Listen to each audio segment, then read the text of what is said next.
I have a mission, and I have some examples in my life that I've studied, people that weren't alive when I was, people that go back in history. Jesus is one of them. My whole life is based on, hey, I will do whatever it takes. There are people that I have studied in the present and in the past that have been tremendous inspirations to me. Some of the places where I have failed is I am so scared most of the time in trying to become someone that I am trying to hook into anyone that I can get attention from in order to create a relationship.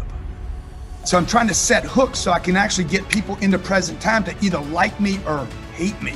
But at least they're like, hey, I remember that guy said, you don't need money, okay? It does not take money to make money. It takes courage, it takes faith, it takes action, it takes persistence.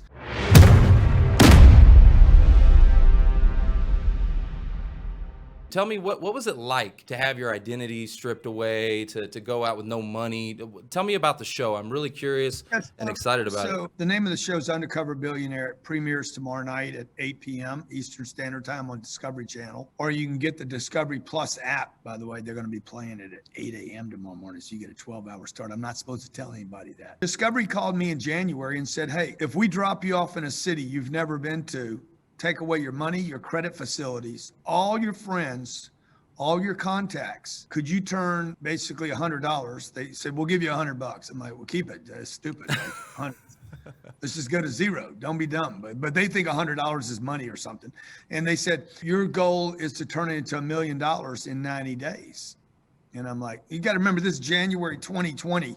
There is no COVID yet. COVID does not exist. There's been no talk of COVID. There's 3% unemployment, 3.25% unemployment in the United States. We have the fastest growing economy we've had in 12 years. And I said, yeah, dude, I can do it. So let's roll. So you were let's pumped. roll. You were pumped up. I said, let's roll. Let's roll. Let's do it. Let's go. Let's go. Let's go. And I said, I just got to tell my family, that I'll have them out there, that I'll be gone about a week, and then I'll bring them out. And the guy called me up and says, bro, I don't think you want to bring your family on this trip. And I said, what are you talking about? He's like, have you watched the show from last year? I said, no, I didn't watch it. I heard about it, but I didn't watch it. I said, whatever he did, dude, I'll do 10X that. He's like, what do you mean? I said, let's do $10 million in 90 days. And as long as you drop me off in a city where they speak English, I'm going to hit a $10 million business in 90 days. I've been thinking about this for 30 years about doing this. If you guys are going to follow me around and document it, you're going to make me a legend, a living legend, if I can pull it off. So I said, let's do 10 million, pick the city, and let's roll. And he's like, you should go watch the show first. So I did. I went and watched it, called the guy right back. And I said, hey, I'm in. My wife's in, the kids are in, where you want to go, when you want to go. But I said, one condition, I said, I want to bring $1 million in cash to the president of Discovery Channel and drop it on her table and bet her $1 million in cash that I can pull this off. You're bold like that, man. I got to tell you. So, okay, what was the first thing that you did?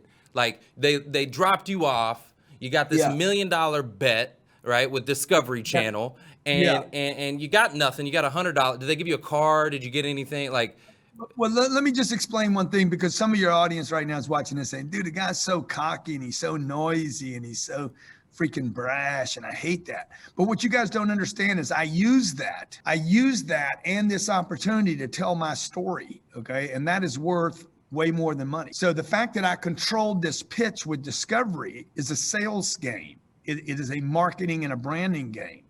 So don't get confused by the brash and the noise, and pay attention to the lesson, because what I did was control the game with them and have a story to tell you today, so that this will be worth more to me than a TV show. Because if I can pull this off, it'd probably be good for my business. If I can't pull it off, it's not going to be good for my business. But the reason I bet the $1 million was because it puts pressure on me, and it puts pressure on me to perform. And so now, to the question about what's the first thing I do. The first thing I do when I they drop me off in a town called Pueblo, Colorado. I'd never been there before. My older brother died about 5 hours from there in a town called Grand Junction when I was 20 years old. He was 25. So I'm literally flying over. I'm like, that's Grand Junction. I'm in my plane. Like, I can see it on the map. where are we going, guys? Like, and I know how much fuel we got on the plane. So I'm like, okay, well, we're going to be in Colorado. I said, are we going to Grand Junction, Colorado? Cause I'm like, that's where my brother died. And they're like, no, we're going to Pueblo. And we were on the ground 15 minutes later. When we hit the ground, the first thing I did was I went to the bank. I traded my $100 in for a checking account. Now, I'm not going to tell you why I did that because you're not going to understand. Most people won't. You might, but most people won't understand it. But I needed to go to zero as fast as I possibly could so that I didn't become a manager of money. And I watched Glenn the first year. If you guys didn't see Undercover Billionaire last year, a guy named Glenn Stearns, he spends the first 3 or 4 days managing money. I didn't want to do that. I wanted to basically take myself to zero as fast as I could. Every business that I own today, I built from zero. No money, no loans, no government handouts, no help, nothing. And so it's a thing that I do called going to zero. I've done it many, many times in my career to build my business and to keep me hungry and focused. Well, I'm curious because, the whole premise is they take everything away. So really you're going into the situation with everything that and everything, all your experiences that you've done. So what do you think is more important, what you know or who you know? You think what you know in life, like what the knowledge that you've carried along, or who you know, the connections, the people, here's the deal. It's a great question. Nobody's asked me that, by the way. Well, this is the Who You Know show. It's the Who You Know show. Who knows me is more important than who I know. Number 2, who I know. And number 3, what I know. But you got to understand, bro, like the game is this. I have to take on another identity. So number 1's out. Who knows me does not help me anymore. It hurts me. If somebody identifies me as Grant Cardone, I cannot do business with them. So I cannot use any of my contacts. You had to shave your head and Discovery didn't know how many people know me. I kept telling them, I'm like, how am I going to go? Where are you dropping me off? Like, and they're like, we're going to pick a city. I'm like, yeah, but how am I going to run around that city and not be known? They're like, what do you mean? I'm like, I will be discovered. And they're like, oh, you so famous. Like they thought, oh yeah, you think you're so famous. I'm like, okay, whatever, dude. Literally 10 minutes later, I'm in LA. I'm in Beverly Hills having a coffee with these guys, having lunch, talking about the show. And a guy about 24 years old walks in, Uncle G, what you doing? Did you set that up? I said, no, man, that happens. They said, would this happen in smaller cities? I'm like, it will happen in any city in America. Yeah.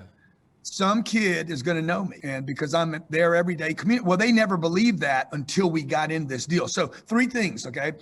Who knows me is more important than who I know. Second, who I know. But look, I can't call on anybody I know. So they took all that away. The first 2 are gone. Right. So the 3rd thing I'm left with is a strategy, what I know and who I am. And you've been thinking about this. The strategy, right? Yeah. So now look, if a guy gets dropped off in this scenario and all his businesses was raising money from other people, or his daddy gave him money, well, he's fucked, because that ain't this game. You got no money. And I knew I'm at a severe advantage in this show because I built all my businesses from nothing. I never built a $10 million business in 90 days though. And I never had cameras follow me around, which is a problem most of the time. It's not helpful. It's a hinder in most cases. What was the hardest part for you? Because I was actually in the Clubhouse app in Glenn Lundy's room earlier today, and Elena was in there, and she was telling a little bit of the backstory of how hard it was for you. What was the biggest challenge? Was it being away from your family, or what was the biggest challenge for you? Man, this thing was psychologically and emotionally, physically and mentally the most exhaustive single thing I've ever done in my whole life. Some things are painful, and some things are painful because they remind you of other times of your life. It reminded me of being broke. It reminded me of not having a clue. It reminded me of when I was 20, 29, 30 years old. I was calling on businesses around America. People wouldn't see me. They wouldn't answer my call. It just reminded me of playing below my game, not knowing what I'm doing, dude, being in doubt every day, not having family around me. I was lonely. I was isolated. I was scared. I was cold. I was hungry. I don't even know if the show is going to show how ugly it was for me.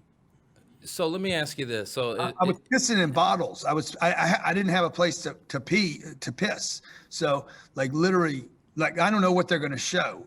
The first 3 nights, I lived in a place without a heater. So let me ask you this. So what advice would you give to somebody who may be going through a similar situation? Like, let's say you had a job seeker who was at the top of their game, maybe a CEO or senior level executive who maybe has kind of lost it all and found themselves because of, unfortunate circumstances to be in rock bottom, to kind of like what got you through those moments?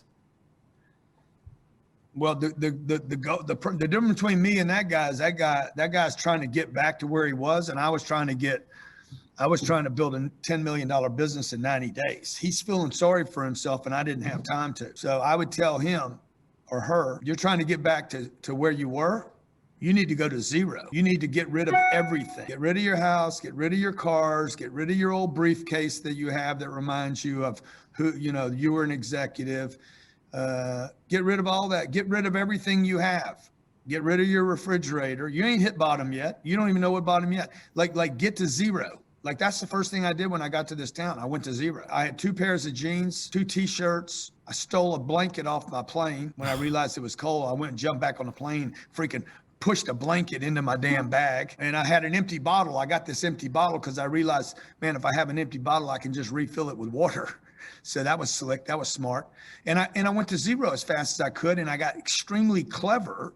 So number 1, I'd go to zero. Number 2, I'd get a big freaking giant ass goal that would put you back on top. In fact, would put you further ahead than you were when you fell off. And then I would get rid of everybody in your life that doesn't support you 100% and doing whatever it takes. I don't care what it is. Like, you got to pay the price, dude. You have to give something up. I had to give up my kids and my wife for 90 days. I had to give up my plane, my cars. I had to give up my name. I had to give up my credit cards.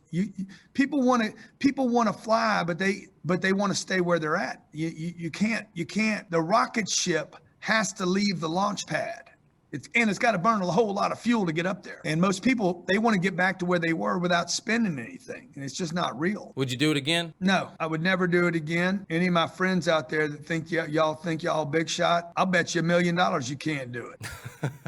Any of my buddy, Gary Vaynerchuk, all my buddy, Damon John, me and Damon talked about this the other day. Damon's like, I'd never do that. That's stupid. That was stupid what you did. Why did you do it? Why'd you do it? I did it because I'm tired of telling people what to do. And I'm sick of all the people that are telling people what to do. You heard me on Clubhouse. There's so many experts in the world right now. I'm like, oh my God, this is like, I've been telling people for years, don't get in that coaching business. Don't get in that life coach stuff. There's no money to be made there.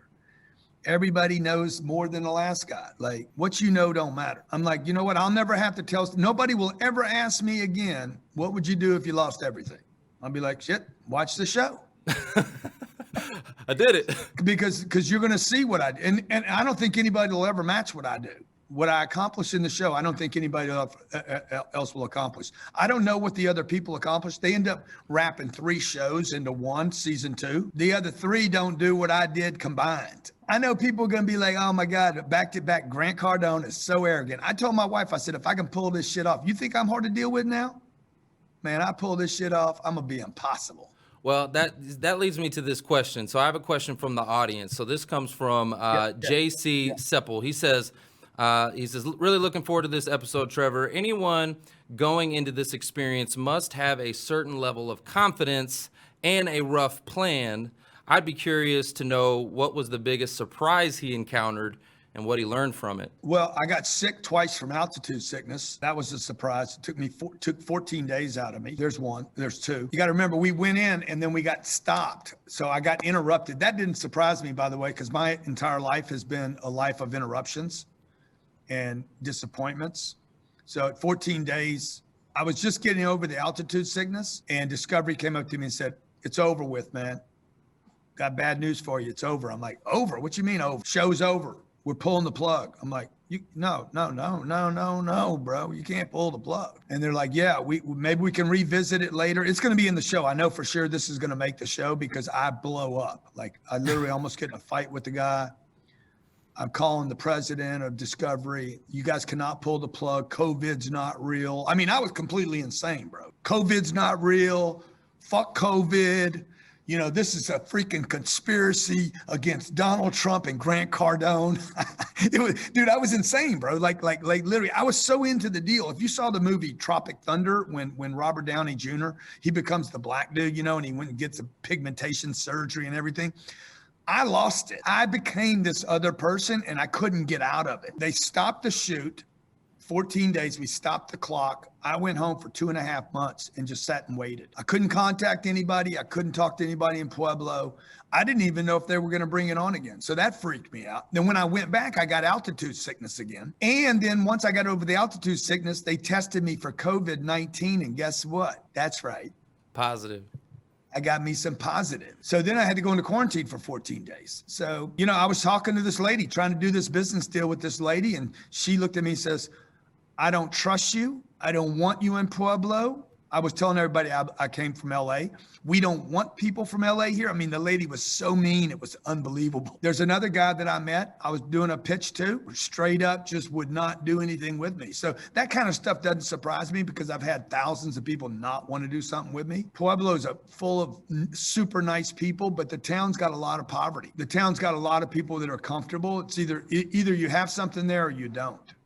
The other thing that surprised me is the problems with the crew. Like, I'm used to not getting along with people, but dude, not only did I had to fight Pueblo and the economy and COVID and the government, I had to fight the crew. Like it was like. What was the biggest challenge with the crew? What were they doing? They just want me to drive a certain way. Got you. They want me to be a certain way. They're like, oh, nobody's going to, no, Grant, one guy would come up to me. Hey, Grant, just want to give you a little advice here. The people are not going to like you if you do what you just did. We're just trying to make you look good on TV. I said, fuck you and fuck making me look good on TV, dude. The deal is to make a $10 million business, punk. Get out of my way. Then one day they came to me and they said, hey, man, you got to quit going so fast. Literally, they had a meeting with me. It was a Thursday morning. They said, we have to have a meeting with you. I'm like, I don't have time for a meeting. Turn your fucking cameras on, recharge your batteries, get your union guys off their asses, quit eating your granola bars that I don't have access to, and let's go. And they're like, no, we have to have a meeting. And I'm like, what's the deal?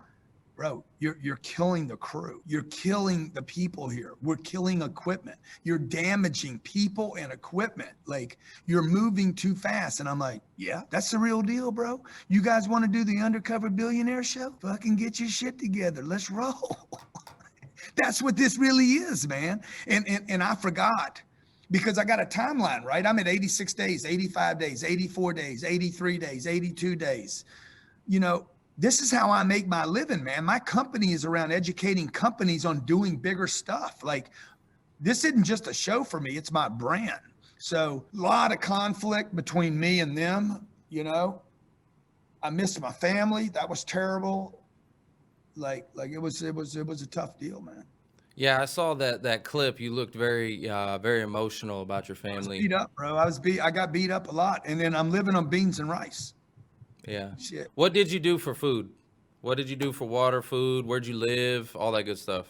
I can't tell you that shit. You can't tell me?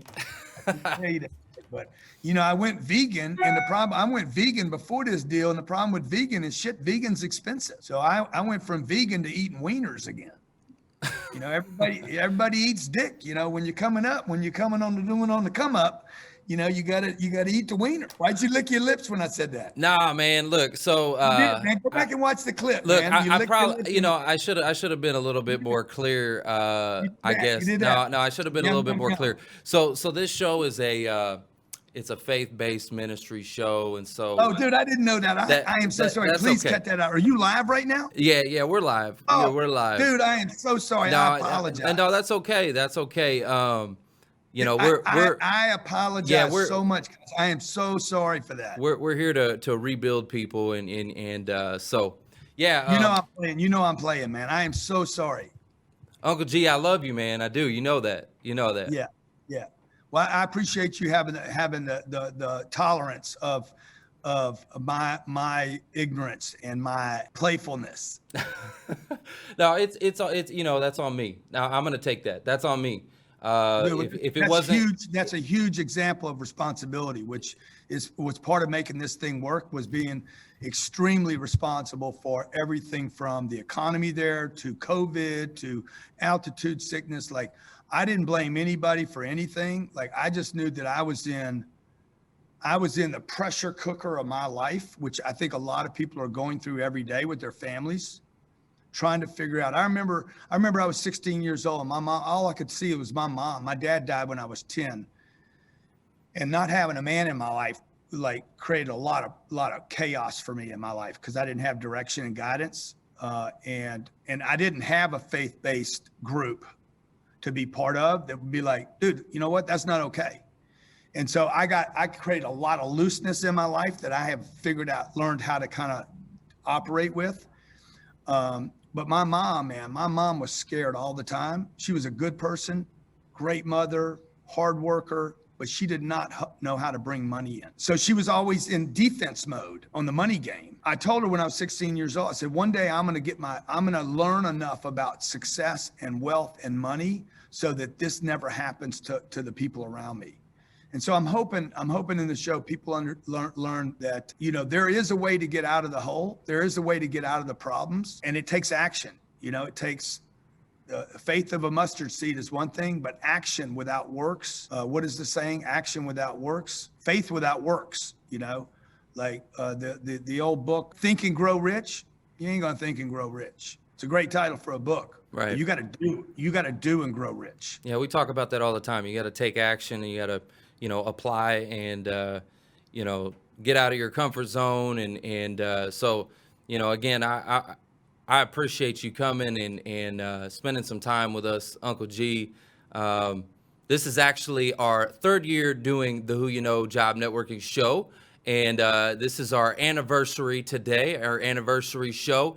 And, you know, hey, it's the first show of the new year. So, man, look, again, I want to apologize to your audience, man. Like, no, listen, you know, here, let me just explain something to you, because this is really good for your audience. It's good for me. It's probably good for you. Look, when you're trying to get the attention of like I have a mission, and I have some examples in my life that I've studied, people that weren't alive when I was, people that go back in history. Jesus is one of them. Left his home, left mom, left dad, went out. Nobody would listen to him where he lived. He had to leave town to get anybody to listen to him. My whole life is based on, hey, I will do whatever it takes. There are people that I have studied in the present and in the past that have been tremendous inspirations to me. Some of the places where I have failed is I am so scared most of the time in trying to become someone that I am trying to like hook into anyone that I can get attention from in order to create a relationship. You know, you don't really know, you know, when you're dropped into a new environment. I've done, I don't know, 19 interviews today or something. Like, who I'm trying to get people's attention. I'm trying to grab their attention long enough that they remember, hey, you remember that guy? You remember that guy? What's that guy's name? They're not going to remember my name, right? So I'm trying to set hooks so I can actually get people into present time to either like me or hate me. But at least they're like, hey, I remember that guy said, you don't need money. You don't need money, okay? It does not take money to make money. It takes courage, it takes faith, it takes action, it takes persistence. And so the beautiful, most spiritual thing happened to me on this adventure was that when they took everything away from me, I realized I had such a spiritual moment of knowing, oh, wow, nobody can hurt me. I don't have my name. I don't have my identity. I don't have my credit. I don't have my family. I'm still me. I am still all the gifts that I have, all the gifts that I've developed because of the work that I've done on myself are still me. So I really appreciate you, you know, turning the show on to your audience. Yeah, there's 100%. there's a lot of F-bombs in this show. I'm gonna tell you right now. Like, I told them before I did that, I said, hey, look, guys, like, I got to tell you, when I get scared or I get excited, I tend to curse. Hey, parental advisory. It's all good, man. It's all good. Nothing but love for you, Uncle G. Like I said, that you know, you've helped me in so many ways, and you don't even know it. And so that I take accountability on that for not at least setting the stage up in the proper way. I didn't get the opportunity to talk with you right before the show, but it's all good, man. I appreciate you, and I love you so much, man. All the love for you. Appreciate you, brother. Appreciate you. 100%. Thanks for listening to the Who You Know Show podcast. My name is Trevor Houston, and if you've enjoyed this episode, consider subscribing wherever you listen and leave us a positive review to help us keep the mics on in the studio. Until next week, that's the show. It's all about who you know.